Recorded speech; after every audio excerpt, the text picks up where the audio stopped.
Are brighter colours coming off a little bit cheap?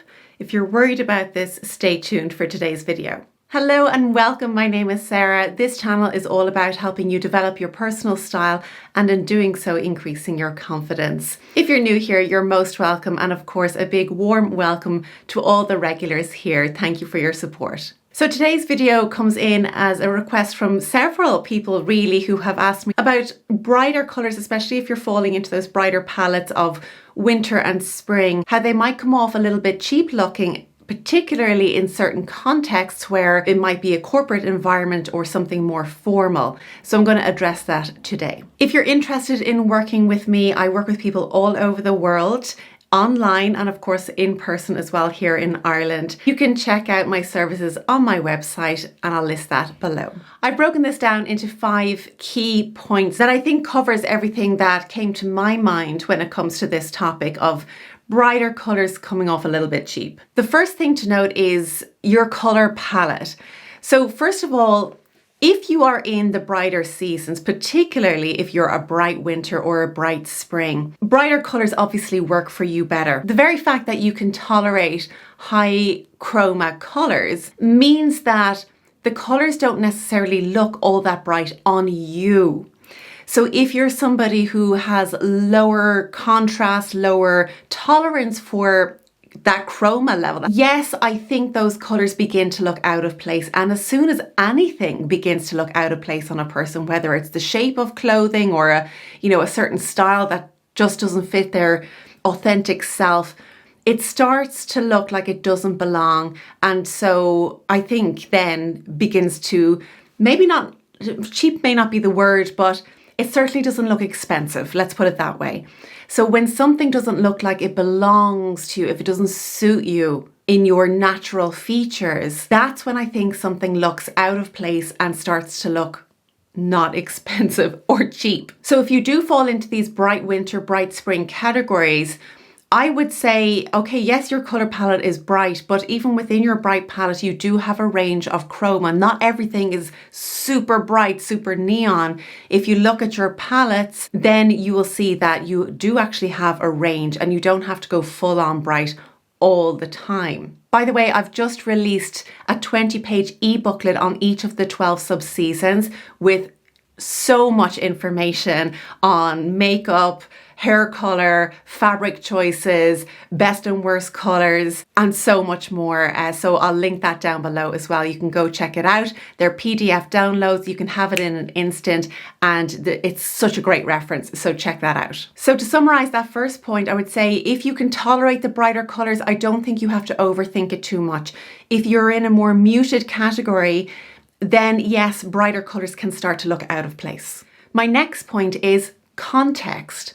Where are you wearing these brighter colors? And a lot of you who have got in touch with me say that you struggle with the brighter colors in more professional situations, whether that's an office, corporate environment, you're a lawyer or something, where the norm, I suppose, is wearing black, navy, grey. Now keep in mind, both black and certain types of navy are bright colors. So let's not get caught up in thinking, well, I'm a spring or I'm a bright winter. I can't wear my bright colors when I go to my office.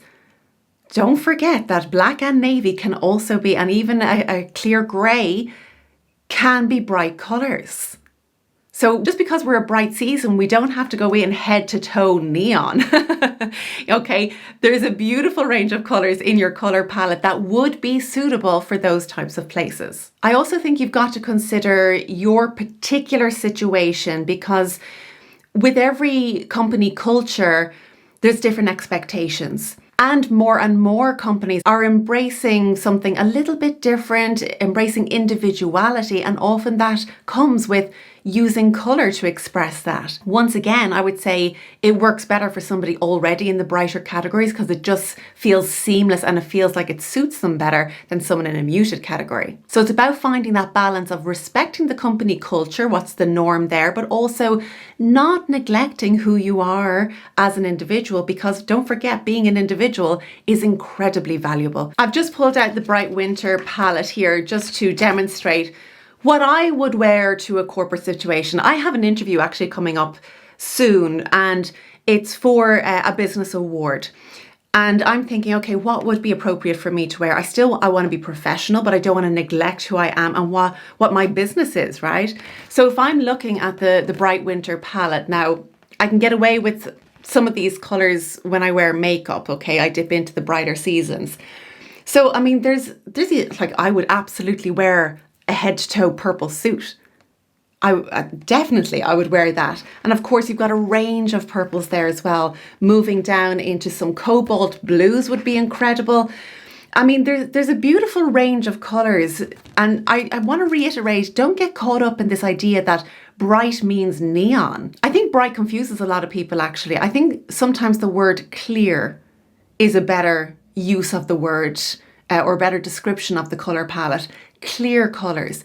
Colours that have not been muted down by the use of grey. So when we think about it like that, maybe that gives us a broader understanding of the colour palette itself and how it would fit into corporate environments. By the way, if you're liking this video, can I please ask you to give it a thumbs up and subscribe if you haven't already? And if you would like to do so, you can support this channel with super thanks, and I would be super grateful. Now let's get back to it.